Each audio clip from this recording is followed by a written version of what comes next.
મહાશિવરાત્રી મેળો 2026 સંદર્ભે જૂનાગઢ જિલ્લા કલેક્ટર અનિલ કુમાર રણાવસિયાએ વિવિધ સમિતિઓના અધ્યક્ષો સાથે સમીક્ષા બેઠક યોજી હતી.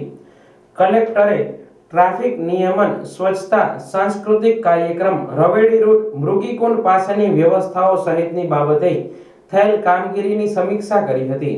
આ બેઠકમાં કલેક્ટરે મેળાના આયોજન માટે રચાયેલી વિવિધ 20 જેટલી સમિતિઓના અધ્યક્ષો સાથે અત્યાર સુધી થયેલી કામગીરીની ઝીણવટભરી સમીક્ષા કરી હતી. ભવનાથ તળેટી વિસ્તારમાં પ્રસિદ્ધ મહાશિવરાત્રીના મેળાનો તારીખ 11 ફેબ્રુઆરીના રોજ શુભારંભ થશે. આધ્યાત્મિક અને પૌરાણિક રીતે વિશેષ મહત્વ ધરાવતા આ મહાશિવરાત્રીના મેળામાં લાખોની સંખ્યામાં ભાવિકો ઉમટી પડે છે.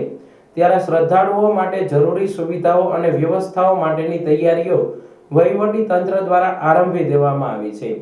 જિલ્લા કલેક્ટરે મેળામાં આવતા ભાવિકો માટે પીવાના પાણી, આરોગ્ય, પરિવહન સેવા, સફાઈ પુરવઠા સંદર્ભે અધિકારીઓને માર્ગદર્શન આપ્યું હતું.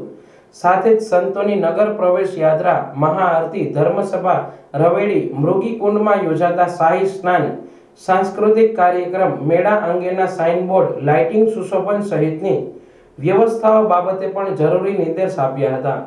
આ બેઠકમાં કમિશનર તેજસ પરમાર, જિલ્લા વિકાસ અધિકારી HP પટેલ, જિલ્લા પોલીસ વડા સુબોધ ઓડેદરા, નિવાસી અધિક કલેક્ટર સુશ્રી BS બારડ, પ્રાંત અધિકારી ચરણસિંહ ગોહિલ સહિતના અધિકારીઓ ઉપસ્થિત રહ્યા હતા.